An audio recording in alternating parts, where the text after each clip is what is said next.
Micah 6:8, the Micah mandate. This verse, where it says what God requires of you, I boiled down to 6 words: do justice, love mercy, walk humbly. The prophet Micah was an influential voice to God's people in his day. President Biden recently sent 2 senior U.S. officials to meet with the president of the Ukraine.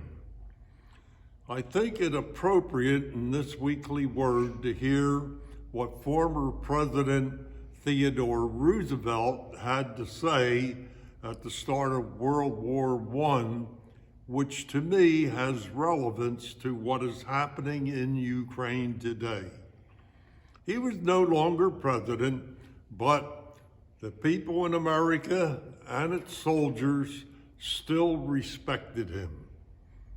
He was asked to draft the inscription that would be printed inside Bible testaments that would be given to every U.S. soldier. It was called by him the Micah Mandate. Former President Roosevelt was an influential voice in America in his day. It is so important what he had to say to the American soldiers in World War I that I want you to hear it now. Quote, "The teaching of the New Testament is foreshadowed in Micah's verse, Micah 6:8. What more doth the Lord require of you than to do justice, love mercy, and to walk humbly with God?" And then he wrote, "Do justice, and therefore fight valiantly against those who stand for the reign of Moloch and Beelzebub on this earth. Love mercy. Treat your enemies well. Succor the afflicted. Treat every woman as if she were your sister. Care for the little children and be tender with the old and helpless. Walk humbly. You will do so," he said, "if you study the life and teachings of the Savior, walking in his steps. And remember, the most perfect machinery of government will not keep us as a nation from destruction if there is not within us a soul. No abounding of material prosperity shall avail if our own spiritual sense is a trophy.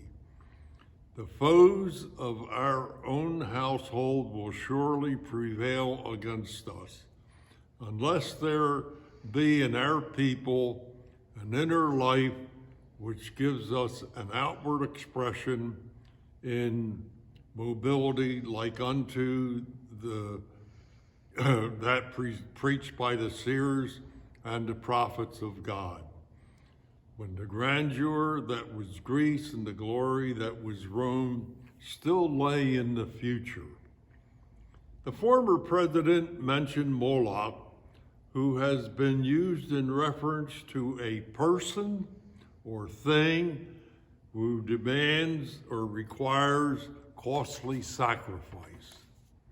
In mentioning Beelzebub, the former president was referring to the prince of demons. Take a moment to think about what President Roosevelt said at the start of World War I and what is happening in the Ukraine today. It seems to me that Putin and the Russian army fit in the calling of Moloch and Beelzebub. Why? Because the killing of innocent civilians in the Ukraine done by the Russian army was to break the will of the Ukrainian people. These innocent people did nothing to provoke the invasion and destruction of their cities and their sovereign country.